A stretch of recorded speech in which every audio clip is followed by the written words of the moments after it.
мерекесі ұлт ұстазы Ахмет Байтұрсынұлының 150 жылдығымен тұспа-тұс келіп отыр.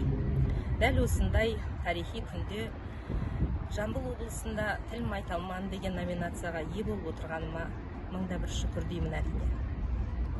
Тіл тірлігіміздің айғағы, тіл халқымыздың мәңгілік өнеге айдыны.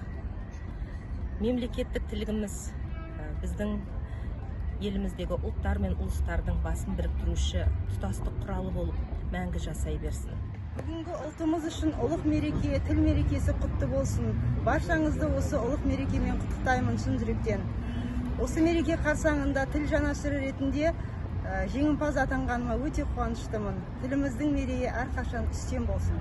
Мемлекеттік тілдің қолданыста дұрыс сақталуын, тіл туралы заңның талаптарының қоғамдық орындарда сақталуын, осы жағдайда кеткен кемшіліктерді газетімізде сынап бірнеше материалдар жазып, және оны прокуратураға, жергілікті билікке айта жүріп, нәтижесі шыққанын осы газетімізде бергенбіз. Осы жұмысымызды бағалап, бүгін тіл мерекесінде облыс әкімінің тіл сақшысы номинациясын марапаттап. Мен Маханова Перизат Атабекқызы, тілдерді оқыту орталығының қазтест бойынша аға әдіскері.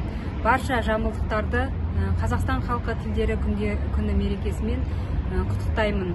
Тіл ұлттың жаны, тіліміздің мәртебесі биік болсын. Жамбыл облысы әкімінің тіл жанашыры жүлдесінің тіл қазына номинациясының иегері атандым. Барлықтарыңызға алғысым шексіз. Қазақстан халқы тілдері күні мерекесімен шын жүректен құттықтаймын. Бүгінгі шараға қатысқаныма өте қуаныштымын. Осындай шара өте керемет өтті. Бүгінгі тіл жанашыры жүлдесінің тіл шебері номинациясының иегерімін. Еліміз заман, жұртымыз тыныш болсын.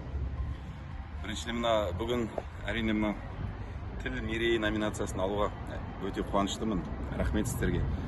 Андай бір жақсы сөз бар. Ей адамдар, қадіріне жетіңдер. Ана тілің, анаң сыйлап өтіңдер. Туған тілін танымаған қор соқыр болып өтер.